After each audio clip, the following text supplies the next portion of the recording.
విదేశాల్లో వైద్య ఉద్యోగ అవకాశాలు మరియు ఇంటర్న్షిప్ల కోసం ఇప్పుడే సంప్రదించండి యార్కుడ్ ఇంటర్నేషనల్ 99% ప్లేస్మెంట్ గ్యారంటీ.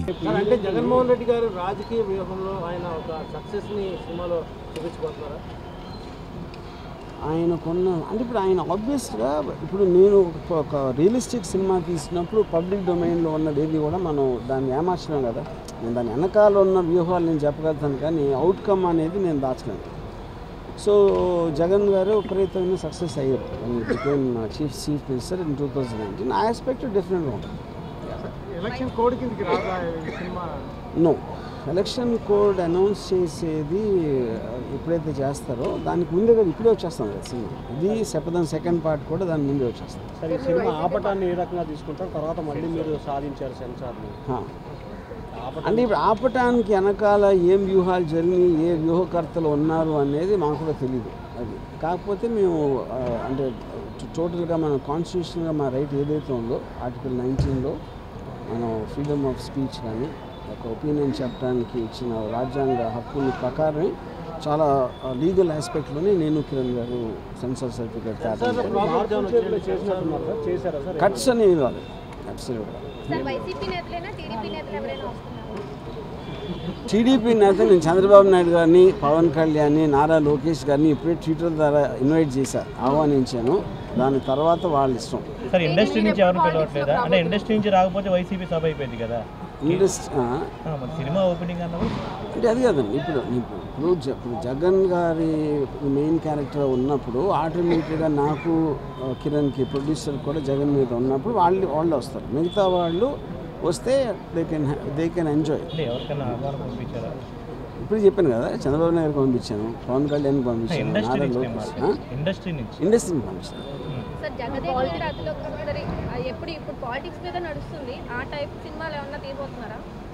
అది ఎందుకు వచ్చింది నా దగ్గర? అది ఎందుకు వచ్చింది ఇప్పుడు?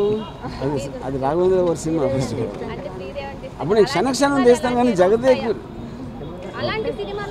అలాంటి సినిమా తీయను. ఎందుకంటే నేను తీస్తే ఒట్టి సీదే ఒక్కదే, మళ్ళీ పక్కన చిరంజీవి గారిని వాళ్ళందరినీ పెట్టను. ఎందుకంటే శ్రీదేవి ఉంటే నేను వేరే వాళ్ళని చూడడానికి నాకు టైం లేదు. వచ్చే పరిస్థితి శపథం సేమ్ అండి. ఇప్పుడు వ్యూహం అనేది రాజశేఖర రెడ్డి గారు పోయినప్పటి నుంచి ఈయన సీఎం అయ్యే వరకు ఉంటుంది. కొంచెం నాన్ లీనియర్ స్ట్రక్చర్ ఉంటుంది. మిగతా శపథం అనేది సీఎం అయిన తర్వాత ఇప్పటి వరకు ఇవాళ మనం మాట్లాడుతున్నాం.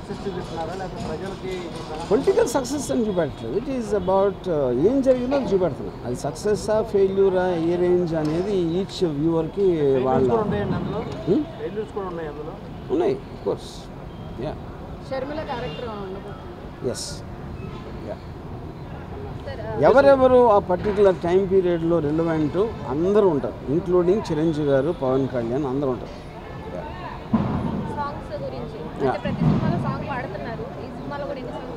ఒకటే మీ దయ వల్ల, ఎందుకంటే మీరు క్రిటిసిజం ఎక్కువ చేస్తున్నారని ఇంకోటి పాడాలనిపించిన కిరణ్ కూడా వద్దని చెప్పారు, ఒకటి చాలండి అని.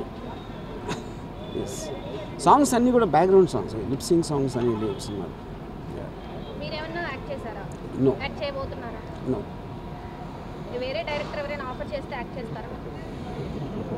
అది అంటే నేను ఎప్పుడు రేపు కన్నా ఎక్కువ ఆలోచించను. ఇప్పుడు కాదంటున్నా, కానీ రేపు ఎవరైనా ఇస్తే అప్పుడు నా మైండ్ మారచ్చు.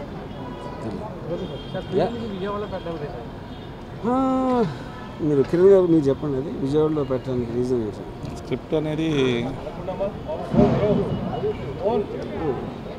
ఈ వ్యూహం కథ అనేది బేసికల్గా రెలవెంట్ ఆంధ్రప్రదేశ్ రాజకీయాలకు సంబంధించిన అంశాలు ఎక్కువగా ఉంటాయి కాబట్టి అది రిలేటెడ్గా మనకి ఈ ప్రాంతానికి సంబంధించిన 2009 నుంచి 2014 వరకు, 14 నుంచి 19 అంటే టోటల్గా 10 years స్పాన్లో జరుగుతున్న రాజకీయ సంఘటనలన్నీ దగ్గరగా దాని నిజ జీవిత సంఘటన ఆధారంగా తీసుకున్న సినిమా కాబట్టి, మూవీ కాబట్టి, అందువలన ఇక్కడ పీపుల్కి ఎక్కువ కనెక్ట్ అవుద్దనే ఉద్దేశంతో హార్ట్ ఆఫ్ ది ఆంధ్రప్రదేశ్లో మన విజయవాడ నగరంలో నడిబడిన ఈ స్టేడియంలో పెట్టాలనేది ఆలోచన.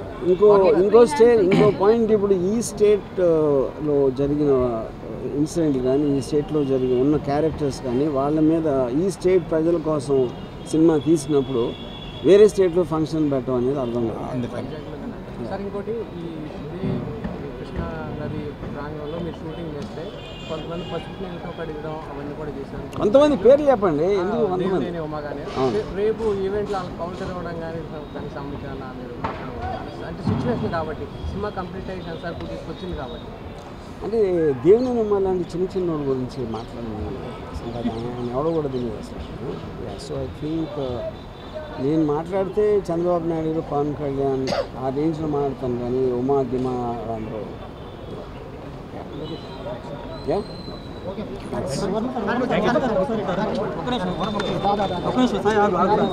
హాయ్ అండి, this is Rupalakshmi. Please subscribe India Glitz Telugu. Hi hello, this is Sagar K Chandra, director of Bheemla Nayak. Please subscribe to India Glitz Telugu. Thank you. Hi, this is Neha Shetty. Please subscribe to India Glitz Telugu. Hi, this is Eesha Rebba. Please subscribe India Glitz Telugu.